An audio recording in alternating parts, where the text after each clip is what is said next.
നമുക്കെല്ലാം വേണ്ടത് എന്താണ്? നമുക്കെല്ലാം വേണ്ടത് സുഖമാണ്. സുഖത്തിന് വേണ്ടി നമ്മൾ കഠിനമായി പ്രയത്നിച്ചുകൊണ്ടിരിക്കുന്നു. പലതും നേടി, എന്നിട്ട് സുഖം കിട്ടിയോ? ഒരു ദുഃഖവും ഇല്ലാതെ എല്ലാ സമയവും സന്തോഷമായിരിക്കുന്ന ആരെങ്കിലും ഇവിടെ ഉണ്ടോ? അതിന് നമുക്ക് എങ്ങനെ സാധിക്കും? എന്താണ് അതിനുള്ള വഴി? അതിനല്ലേ ഗുരുദേവൻ നമുക്ക് കൃതികൾ രചിച്ച് നൽകിയിട്ടുള്ളത്. അപ്പോൾ നമുക്ക് ഗുരുകഥയിൽ കൂടി ഭഗവാനിലേക്ക് എത്താം. നിങ്ങൾ കൂടെ ഇല്ലേ? വരൂ, നമുക്ക് ഗണപതി ഭഗവാനെ ഒന്ന് സ്തുതിക്കാം.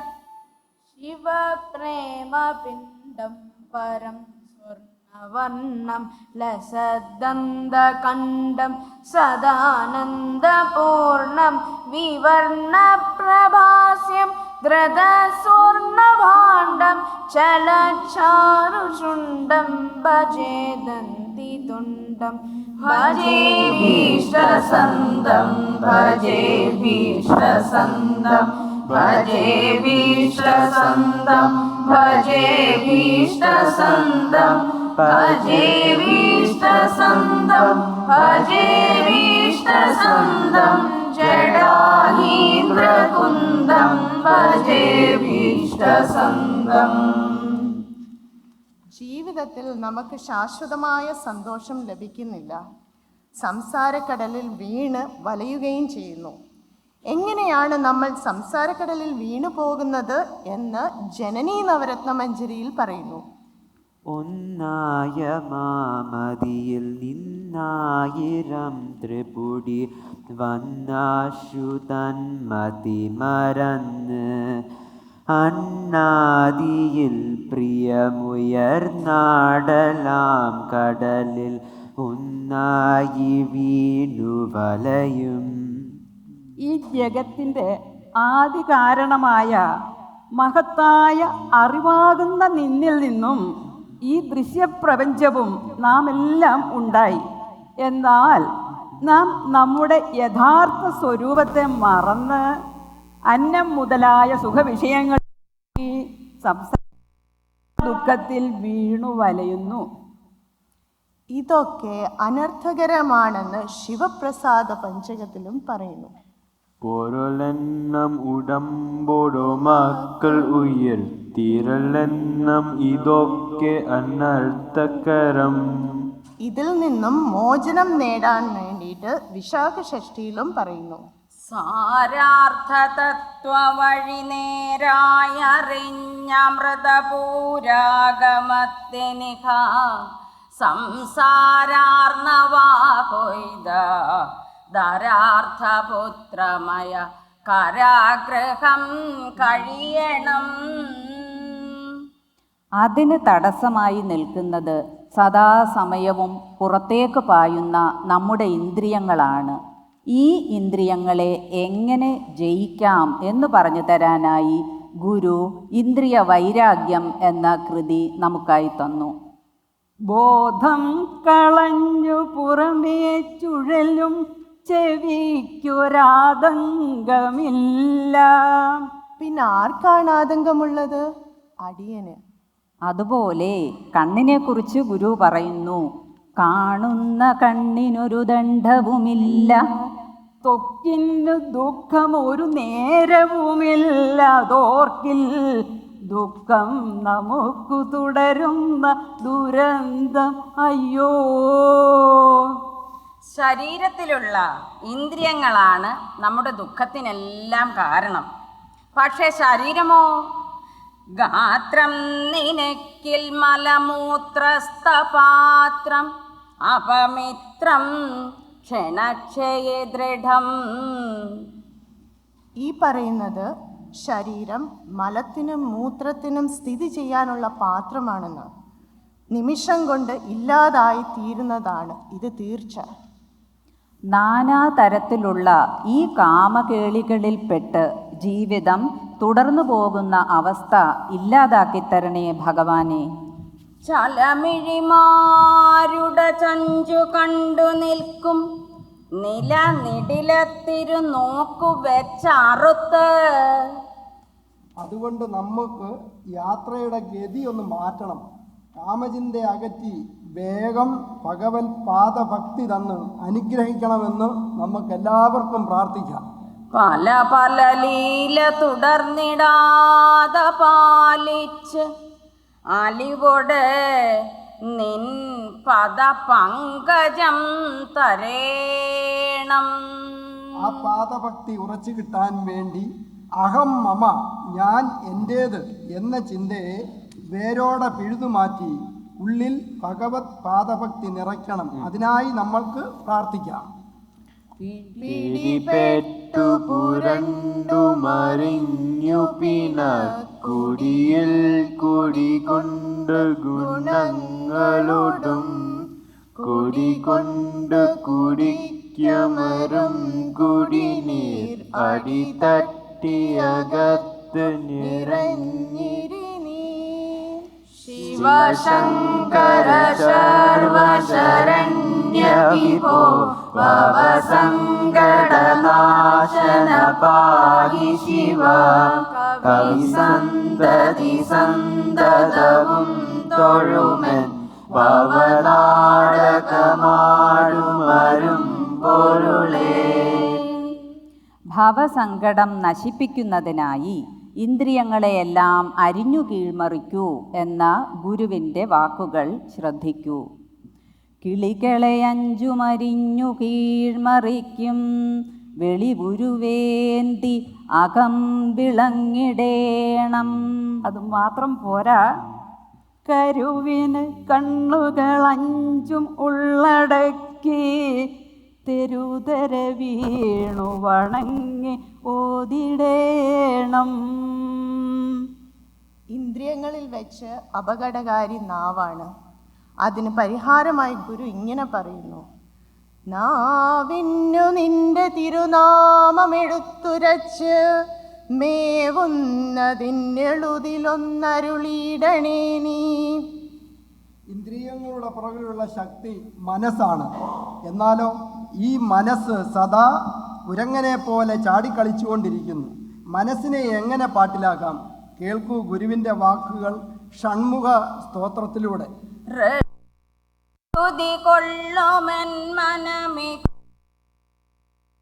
അതിനെ രക്ഷ ചെയ്വതിനൊച്ചയുള്ള ചിലമ്പിടും നരിയാണിയും പക്ഷിവാഹന പാകിനേയ മയൂര പൃഷ്ഠമർന്നു വന്ന് അക്ഷിഗോചരമായി വിളങ്ങണം എപ്പോഴും ഗുഹപാഹിമാം. കേശാദിപാത വർണ്ണനയിലൂടെ ഗുരു മയിലിൻ്റെ പുറത്തിരിക്കുന്ന ഷൺമുഖൻ്റെ ഒച്ചയുള്ള ചിലമ്പ് ധരിച്ചിരിക്കുന്ന നരിയാണിയെ ധ്യാനിക്കാൻ പറയുന്നു. അതുപോലെ കേശാദിപാത വർണ്ണനകൾ ശിവശതകം, ഷൺമുഖദശകം, വിശാഖഷഷ്ടി എന്നീ പല കൃതികളിലും പറഞ്ഞിരിക്കുന്നു.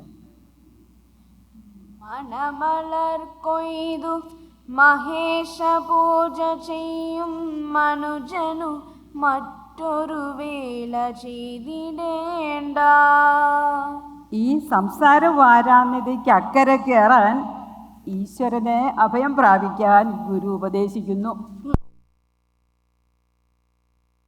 സംസാരവാരാനിധിക്കക്കരെ കേറുവാൻ തൃപ്പദത്താരിണ കപ്പലല്ലാതൊരാലംബനം മറ്റെനിക്കൊന്നുമില്ലമ്പ കാരുണ്യരാശേ. ബുദ്ധിപരമായി ഇതൊക്കെ നമുക്കറിയാമെങ്കിലും എന്തുകൊണ്ടാണ് ആ പരമസത്യത്തെ അനുഭവിച്ചറിയാൻ നമുക്ക് സാധിക്കാത്തത്? അതെ, മായയുടെ കളിയാണ്. ഒന്നുണ്ട് നേരെ, നേരല്ലിതൊന്നും എന്ന വരിയിലൂടെ ഗുരു നമുക്ക് പറഞ്ഞു തരുന്നു, ഇവിടെ വസ്തു ഒന്ന് മാത്രമേ ഉള്ളൂ. അങ്ങനെയാണെങ്കിൽ ആ ഒന്നായ വസ്തു എങ്ങനെ പലതായി? ചിന്മാത്രമായ സത്യത്തിന് കല്ലും മണ്ണും പോലെയുള്ള സ്ഥൂല വസ്തുക്കളായി ഭാവം പകരാൻ എങ്ങനെ സാധ്യമാകുന്നു? ഇതിൻ്റെ എല്ലാം ഉത്തരം വേദാന്തം ഒറ്റ വാക്കിൽ ഒതുക്കിയിരിക്കുന്നു: മായ. ഇതെല്ലാം സംഭവിക്കുന്നത് മായ മൂലമാണെന്ന് വേദാന്തികൾ ദർശിക്കുന്നു. ഗുരുദേവൻ വളരെ വ്യക്തമായി മായയെപ്പറ്റി നമുക്ക് പറഞ്ഞു തന്നിട്ടുണ്ട് ദർശനമാലയിലെ മായാദർശനത്തിൽ. ന വിദ്യതേ യാ സാ മായ, അതായത് യാതൊന്നാണോ ഇല്ലാത്തത് അത് മായയാകുന്നു. ഈ മായ കാരണം നാം സത്യത്തെ കാണാതിരിക്കുകയും അസത്യത്തെ സത്യം എന്നതുപോലെ കാണുകയും ചെയ്യുന്നു. മായയ്ക്ക് ആവരണം, വിക്ഷേപം എന്ന 2 ശക്തികൾ ഉള്ളതായി വേദാന്തത്തിൽ പറയുന്നു. ആവരണശക്തി അഥവാ അജ്ഞാനം ബ്രഹ്മത്തെ അഥവാ സത്യത്തെ മറയ്ക്കുകയും വിക്ഷേപശക്തി പ്രപഞ്ചമായി നിൽക്കുകയും ചെയ്യുന്നു. എന്നാൽ ഗുരുദേവൻ ഈ ആവരണത്തെയും വിക്ഷേപത്തെയും ഒരൊറ്റ ആവരണമായിട്ടാണ് കാണുന്നത്. ബ്രഹ്മത്തെ മായ മറച്ചു നിൽക്കുന്നു എന്ന് പറയുമ്പോൾ സ്വാഭാവികമായി നമുക്കുണ്ടാവുന്ന ഒരു സംശയമാണ്, ബ്രഹ്മവും മായയും രണ്ടല്ലേ എന്നത്. ഇതിനുള്ള ഉത്തരം വ്യക്തമായി തന്നെ ആത്മോപദേശ ശതകം, ദൈവദശകം, ജനനി നവരത്നമഞ്ജരി എന്നിവയിൽ കൂടി ഗുരു നമുക്ക് പറഞ്ഞു തരുന്നു. അറിവഹം എന്നതു രണ്ടുമേകമാം ആവരണമൊഴിഞ്ഞവന്. അറിവ്, അഹം എന്നിവയുടെ ഏകതയെ ഇവിടെ ഉറപ്പിച്ചു പറയുന്നു. ഞാൻ അറിവ് തന്നെയാണ്. അതേ അറിവാണ് സകലതുമായി വിരിഞ്ഞു നിൽക്കുന്നത്. സർവം ഹി ഏതദ് ബ്രഹ്മ അയമാത്മാ ബ്രഹ്മ സോ അയമാത്മാ ചതുഷ്പാദ് എന്ന് മാണ്ഡ്യൂക്യോപനിഷത്തിലും പറയുന്നു. ഇവിടെ ഉള്ളതെല്ലാം ബ്രഹ്മം തന്നെ, ആത്മാവും ബ്രഹ്മം തന്നെ. അത്യുജ്വലമായ ഒരു അദ്വൈത വേദാന്ത കൃതിയായ ജനനീ നവരത്ന മഞ്ജരിയിൽ മായ എന്താണെന്നും അതിൻ്റെ സ്വരൂപം എന്താണെന്നും ഗുരു പറഞ്ഞു തരുന്നു. ഇല്ലാതെ മായയിടും ഉല്ലാസമൊന്നും അറിവല്ലാതെയില്ല. ഇത് തന്നെ വളരെ ലളിതമായി ദൈവദശകത്തിലും ഗുരു നമുക്ക് പറഞ്ഞു തരുന്നു. നീയല്ലോ മായയും മായാവിയും മായാവിനോദനും. നീയല്ലോ മായയെ നീക്കി സായുജ്യം നൽകുമാര്യനും. ഉള്ളിൻ്റെ ഉള്ളിൽ മറഞ്ഞിരിക്കുന്ന വിവേകമുണർത്തി മായയാകുന്ന ഇരുണ്ട മറയെ നീക്കുവാൻ ജ്ഞാനാഗ്നി ജ്വലിപ്പിക്കണം. അതിനുവേണ്ടി അരണി കടഞ്ഞെഴുമഗ്നി പോലെ ആരായ്വരിലിരുന്ന അതിരറ്റെഴും വിവേകം. പ്രകാശത്തിൻ്റെ പ്രഭാവത്തിൽ ഇരുട്ട് പൂർണ്ണമായും ഇല്ലാതാകുന്നത് പോലെ ബ്രഹ്മജ്ഞാനം ഉണ്ടാകുമ്പോൾ മായ മാറുന്നു. ഒരു 10,000 ആതിഥേയരൊന്നായി വരുവതുപോലെ വരും വിവേകവൃത്തി. അറിവിനെ മൂടും അനിത്യമായയാമീ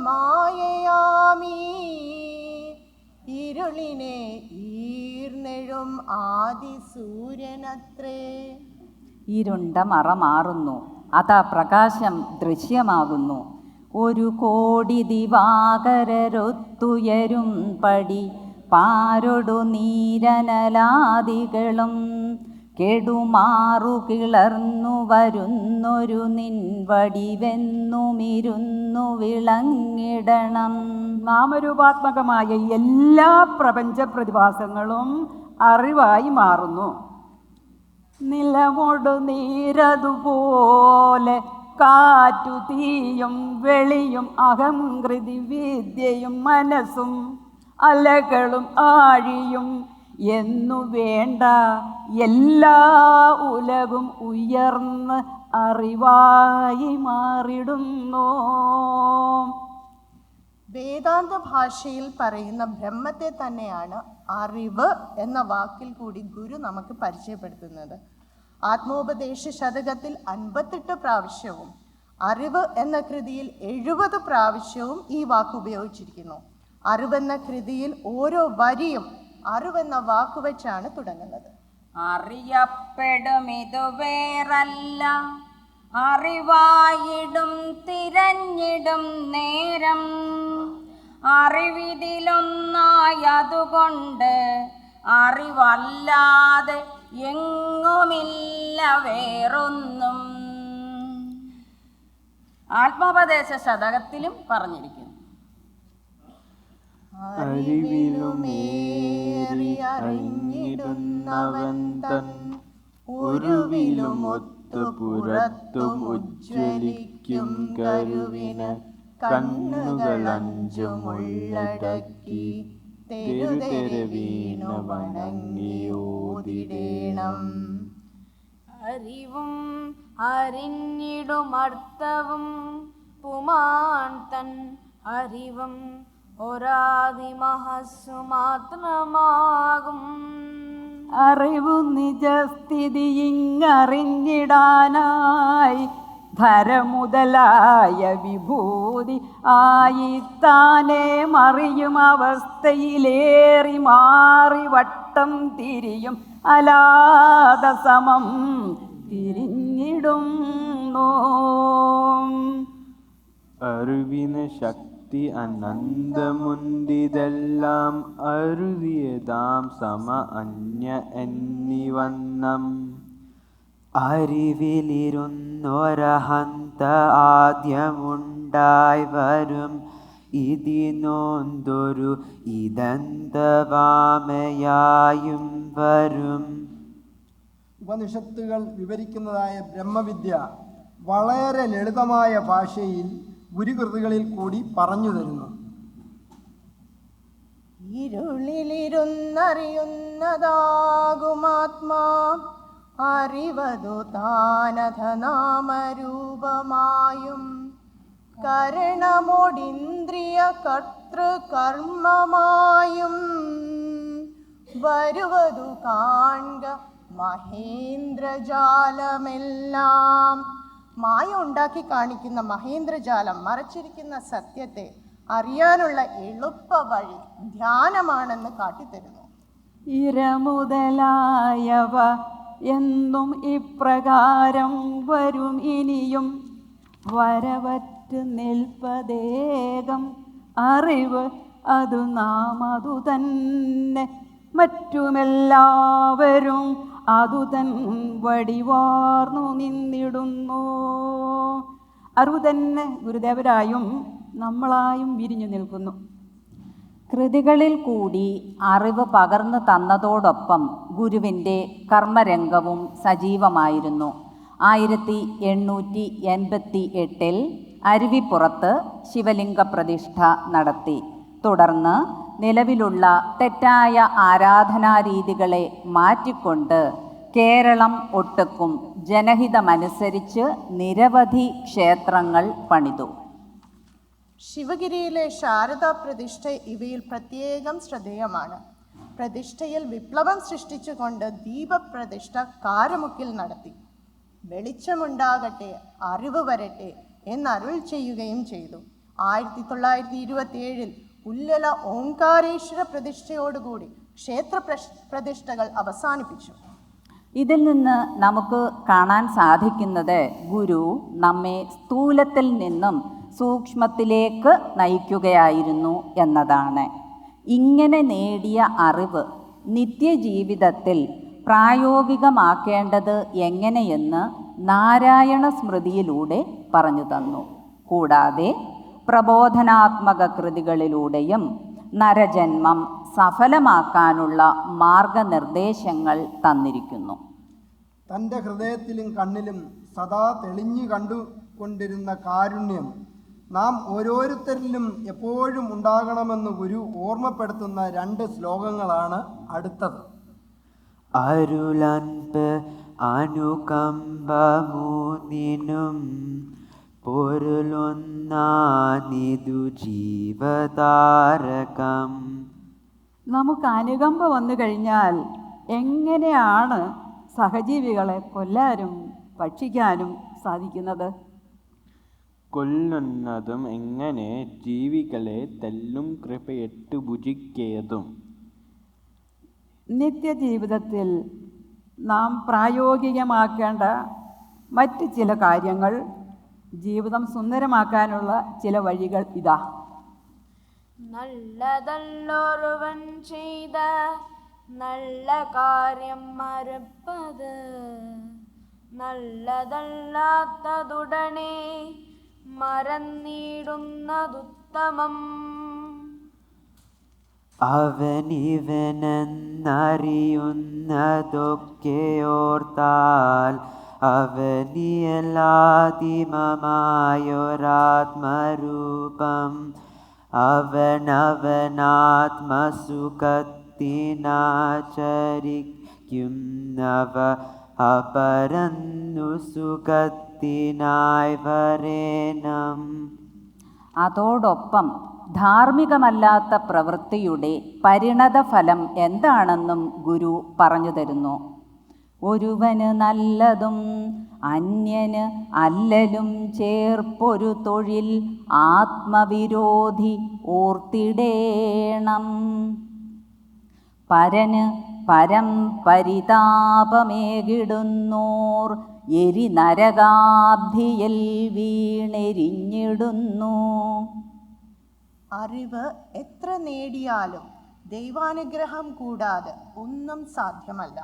അതിന് ശരണാഗതിയാണ് വേണ്ടത്. Total surrender. ദൈവമേ കാത്തുകൊൾകങ്ങ്, കൈവിടാതിങ്ങു ഞങ്ങളെ. നാവികന്നി ഭവാബ്ദിക്കോരാവിവൻ തോണി നിൻപദം. ഏതുമൊന്നു ഭവാനൊഴിഞ്ഞടിയന്നൊരാശ്രയം ആരുമീ ഭൂതലത്തിലുമെങ്ങുമില്ല. കൃപാനിധി കരുതേണമേ. അതുകൊണ്ട് കൽപ്പിച്ചതുപോലെ വരുമെന്നു നിനച്ചു കണ്ടിട്ട് അർപ്പിച്ചിടുന്നു അടിയനൊക്കെയും അങ്ങ് ശംഭോ. ശിവഗിരി മഠത്തിൽ വെച്ച് ഗുരു നൽകിയ ഒരു ഉപദേശം ഇങ്ങനെയാണ്: മനുഷ്യരെല്ലാം ഒരുപോലെ ആഗ്രഹിക്കുന്നത് സുഖത്തെയാണ്. ക്ഷണഭംഗുരങ്ങളായ വിഷയസുഖങ്ങളെക്കാൾ മനുഷ്യാത്മാവിന് അധികം പ്രിയം കാണുന്നത് സുചിരമായി ശാശ്വതമായി വിളങ്ങുന്ന സുഖത്തിലാണ്. ഇതിനെ ലക്ഷീകരിച്ചുകൊണ്ട് മനുഷ്യാത്മാവ് മഹത്തായ ഒരു യാത്ര ചെയ്യുകയാണ്. ഈ ലക്ഷ്യത്തിലേക്ക് നമ്മെ എത്തിക്കാനായി ബ്രഹ്മവിദ്യയുടെ സാരാംശം ആത്മോപദേശ ശതകത്തിലെ 100-ാം ശ്ലോകത്തിലൂടെ ഗുരു നമുക്ക് കാരുണ്യപൂർവം നൽകിയിരിക്കുന്നു. അതും ഇതുമല്ല സദത്തമല്ലഹം, സച്ചിദാമൃതമെന്നു തെളിഞ്ഞ് ധീരനായി സത് അസത് ഇതി പ്രതിപത്തിയറ്റ് സത് ഓം ഇതി മൃദുവായി മൃദുവായി അമർന്നിടേണം. അതും ഇതുമല്ല, സദർത്ഥമല്ല അഹം. ഇത് എന്തിനെ പറ്റിയാണ് പറയുന്നത്? അഹം, അഹത്തിനെ പറ്റിയാണ് ഈ പറയുന്നത്. എന്താണ് അഹം? സച്ചിദമൃതം. സത്ത് ചിത്ത് അമൃതം. ആഹാ, എന്നിട്ട് ഗുരു നമുക്ക് പറഞ്ഞു തരുന്നു. സച്ചിദമൃതമെന്നു തെളിഞ്ഞു ധീരനായി, അതായത് നമ്മുടെ സ്വരൂപം സച്ചിദമൃതമാണെന്ന് മനസ്സിലാക്കി ഏകാഗ്രതയോടെ ലക്ഷ്യം തെറ്റാതെ ഉണ്ട് ഇല്ല എന്ന തോന്നലുകൾ ഒന്നും തന്നെ ഇല്ലാതെ അക്ഷരബ്രഹ്മമായ ഓംകാരത്തെ ഉപാസിച്ച് പതുക്കെ പതുക്കെ ബ്രഹ്മത്തിലേക്ക് ലയിച്ച് ഒന്നാകണം. ഈ സാക്ഷാത്കാര ദിശയെപ്പറ്റി ഗുരുവിൻ്റെ അനുഭവം ഇതാ കേൾക്കൂ. അണു അറിവിൻ മഹിമാവിൽ അംഗമില്ലാതണയും അഖണ്ഡവും അന്ന് പൂർണ്ണമാകും. അനുഭവിയാതറിവീല അഖണ്ഡമാം ചിത്കരം ഇത് മൗനഘനാമൃതാപ്തിയാകും. ഇത് വാക്കുകൾക്കതീതമാണ്, അനുഭവിക്കാതെ അറിയാൻ സാധിക്കുന്നതുമല്ല. ഈ അനുഭവം മൗനം മുറ്റി നിൽക്കുന്ന ഒരു അമൃത സമുദ്രമാണ്. ആനന്ദക്കടൽ പൊങ്ങിത്താനേ പായുന്നിതാ പരന്നൊരുപോൽ ജ്ഞാനം കൊണ്ടിതിലേറെ പാനം ചെയ്യുന്നു പരമഹംസജനം. ജനമിതു കണ്ടു തെളിഞ്ഞാൽ ജനിമൃതി കൈവിട്ടിരിക്കും അന്നിലയിൽ. മനതളിരൊന്നു കലർന്നാൽ അനവരതം സൗഖ്യം അന്നു തന്നെ വരും. ഗുരുദേവനോടൊപ്പം നമുക്കും ആനന്ദക്കടലിൽ യാത്ര തുടരാം. ആഴമേറും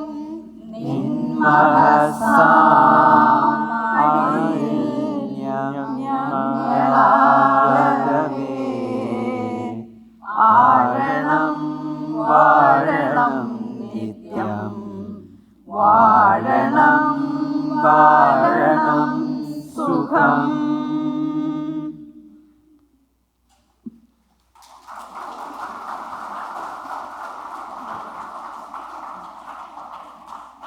ഒരു കൊച്ചു കുഞ്ഞിന് മാതാപിതാക്കൾ പ്രകൃതിയിലുള്ള ഓരോന്നും ചൂണ്ടിക്കാട്ടി മനസ്സിലാക്കി കൊടുക്കുന്നത് പോലെ ഗുരു ഒരു മനുഷ്യജന്മത്തിൻ്റെ മൂല കാരണവും പരമമായ ലക്ഷ്യവും എന്താണെന്ന് പറഞ്ഞ് നമ്മെ നയിക്കുന്നു. ആ ഗുരു ആരാണെന്നും അതിൻ്റെ ആഴവും വ്യാപ്തിയും അളക്കാനും വിലമതിക്കാനും ആകാത്തതാണെന്നും ഞങ്ങളെ മനസ്സിലാക്കി തരികയും ഇപ്പോഴും വളരെ സ്നേഹത്തോടെ ആത്മാർത്ഥതയോടെ ഞങ്ങളെ നയിച്ചുകൊണ്ടിരിക്കുന്നതുമായ സാവിത്രി കൃഷ്ണൻ എന്ന സാവിത്രി ടീച്ചറിനെ പറ്റി 2 വാക്ക്. തൃശ്ശൂർ ജില്ലയിൽ ജനനം, പഠനവും ഔദ്യോഗിക ജീവിതവുമായി ജീവിതത്തിൻ്റെ കൂടുതൽ ഭാഗവും ചിലവഴിച്ചത് തിരുവനന്തപുരം എഞ്ചിനീയറിംഗ് കോളേജിൽ electrical engineering head of the ഡിപ്പാർട്ട്മെൻറ്റായി റിട്ടയർ ചെയ്തു. അതിനുശേഷം 2000 ആണ്ടിൽ മകനോടും കുടുംബത്തോടുമൊപ്പം താമസിക്കാനായി അമേരിക്കയിലെത്തി. 3 വർഷങ്ങൾക്ക് ശേഷം നാട്ടിലെത്തിയ ടീച്ചർ വായിക്കാനായി ഒരു മലയാള പുസ്തകം തിരഞ്ഞപ്പോൾ ടീച്ചറുടെ കൈകളിൽ എത്തപ്പെട്ടത് ഗുരു നിത്യയുടെ ആത്മോപദേശ ശതകം. അവിടെ നിന്നും തുടങ്ങിയതാണ് ടീച്ചറിൻ്റെ ഗുരുവിലേക്കുള്ള യാത്ര. അതിന്നും അനുസ്യൂതം തുടരുന്നു. സ്കൂൾ വിദ്യാഭ്യാസ കാലത്ത് സംസ്കൃതം ഫസ്റ്റ് ലാംഗ്വേജായി പഠിച്ചതിനാൽ വേദാന്ത പഠനത്തിന് ഗുണകരമായി തീർന്നു. കുട്ടിക്കാലത്ത് ഭഗവത്ഗീതയും ഉപനിഷത്തുകളും ഒക്കെ വായിച്ചിട്ടുണ്ടെങ്കിലും ഗുരുദേവ കൃതികളെക്കുറിച്ച് യാതൊരു അറിവുമുണ്ടായിരുന്നില്ല. അത്തവണത്തെ മടക്കയാത്രയിൽ ഗുരുവിൻ്റെ സമ്പൂർണ്ണ കൃതികളുമായിട്ടാണ് വന്നത്. ഗുരുകൃതികളുടെ പല വ്യാഖ്യാനങ്ങൾ വെച്ച് ഒരു ഗവേഷണ ബുദ്ധിയോടെ ഓരോന്നിൻ്റെയും ആഴങ്ങളിലേക്ക് ഇറങ്ങിച്ചെന്ന് അത് മറ്റു വേദാന്ത കൃതികളുമായി താരതമ്യം ചെയ്തുമാണ് പഠിച്ചിരുന്നത്. ടീച്ചറിൻ്റെ സംസ്കൃതത്തിൻ്റെയും ഇലക്ട്രിക്കൽ എഞ്ചിനീയറിങ്ങിൻ്റെയും പരിജ്ഞാനം വേദാന്ത പഠനത്തിനും പഠിപ്പിക്കലിനും വളരെയധികം സഹായിച്ചു. ഇപ്പോൾ ശ്രീചക്രത്തെക്കുറിച്ച് പഠിക്കുകയും ഒപ്പം സൂക്ഷ്മതയോടുകൂടി വരയ്ക്കുകയുമാണ് ടീച്ചറിൻ്റെ ഇഷ്ടവിനോദം. ബ്രഹ്മാണ്ഡം, പിണ്ടാണ്ഡം എന്നിവയെല്ലാം ശ്രീചക്രത്തിൽ അടങ്ങിയിരിക്കുന്നു. പിണ്ടാണ്ഡ അവസ്ഥയിൽ നിന്നും ബ്രഹ്മാണ്ഡത്തിലേക്ക് ഉയരുന്നതാണ് മനുഷ്യൻ്റെ പരമമായ ലക്ഷ്യം. ഈ ലക്ഷ്യത്തിലേക്കാണ് ഗുരുക്കന്മാർ നമ്മെ നയിക്കുന്നത്. അതുതന്നെയാണ് ടീച്ചർ ഞങ്ങളെ പഠിപ്പിക്കുന്നത്. ടീച്ചറിൻ്റെ ജീവിത ലക്ഷ്യം സ്വാധ്യായം പ്രവചനം. ഞങ്ങൾ ഉൾപ്പെടെ ഒരു ചെറിയ സംഘം ടീച്ചറിൻ്റെ ശിക്ഷണത്തിൽ ഗുരുദേവ കൃതികളെ ആഴത്തിൽ പഠിക്കുകയും അതിലെ ഉപനിഷത്ത് രഹസ്യങ്ങൾ തേടുകയുമാണ് ചെയ്യുന്നത്. പഠിച്ചു നേടിയ അറിവിനെ ജീവിതത്തിൽ പ്രായോഗികമാക്കിയാണ് ടീച്ചർ ചെയ്യുന്നത്. ചെടികളെയും പക്ഷിമൃഗാദികളെയും പരിപാലിക്കുന്നതിൽ പ്രത്യേകിച്ച് സന്തോഷം കണ്ടെത്തുന്ന ടീച്ചറിൻ്റെ വാക്കുകളിൽ നാമരൂപമിതം സർവം ബ്രഹ്മയേവ, ഈ കാണുന്ന എല്ലാം ബ്രഹ്മം തന്നെ. ഏത് ജോലി ചെയ്യുമ്പോഴും ആത്മയേവ മായയ കർമ്മകരോതി, ആത്മാവ് സ്വന്തം മായയാൽ കർമ്മങ്ങൾ അനുഷ്ഠിക്കുന്നു എന്ന സാക്ഷിഭാവം മാത്രം. ഗുരുദേവ കൃതികൾ ജീവിതത്തിൽ ഉണ്ടാക്കിയ വ്യത്യാസത്തെ ടീച്ചർ ഇങ്ങനെ പറയുന്നു: കൽപ്പിച്ച പോലെ വരുമെന്ന് വിചാരിച്ച് ജീവിച്ചാൽ ജീവിതം പരമാനന്ദമാവും. നിരന്തരമായ മനനധ്യാനങ്ങളാൽ ഗുരുകൃതിയുടെ മാധുര്യം നുണഞ്ഞ് ആനന്ദത്തോട് ജീവിക്കുന്ന ടീച്ചർ നമുക്കൊരു മാതൃകയാണ്.